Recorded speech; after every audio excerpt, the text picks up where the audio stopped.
Star Fox started out, for a lot of people, it was their first SNES game. I think for me, it absolutely was.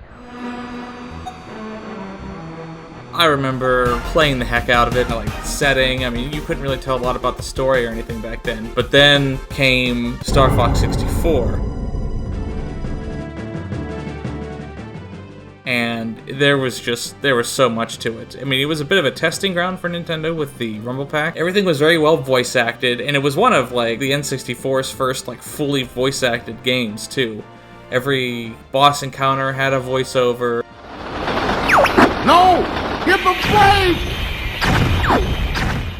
The team members talked back and forth to each other.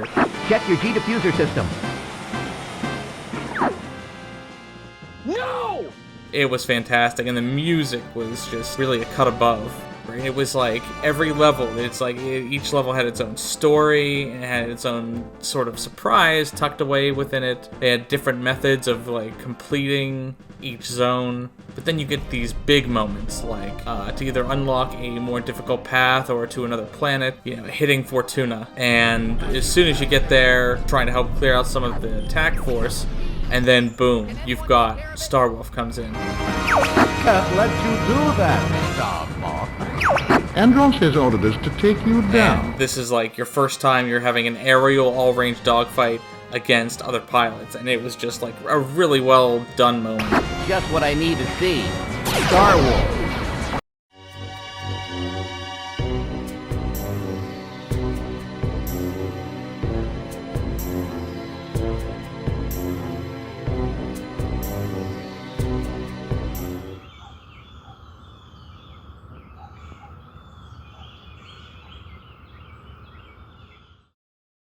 And then it would get, like, straight out, you know, as you got further through the story, things would get intense or creepy.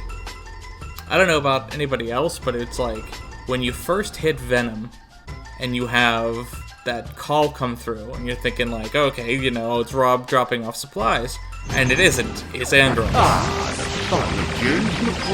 it's the whole, like, hyper-modulated, demonic-sounding voice where he's taunting you about your ships or about, you know, your father. It's just, it's creepy.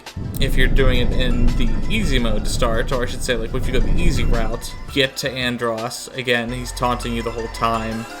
And then once you get sort of the end of the tunnel, you're face to face with this giant head and two hands, and you're like, what in the world have I just gotten myself into? But that got me pretty good.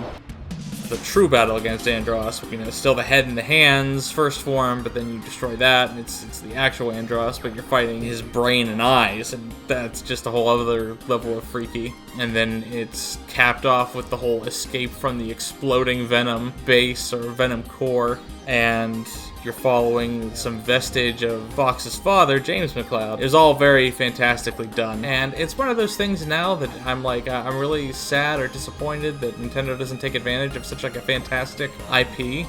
Kind of like F-Zero. They just don't mess with it anymore, really. That's my take on Star Fox. I miss it. I like it. I want more of it.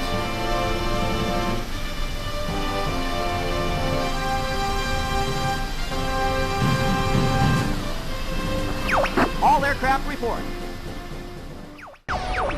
Make way for test.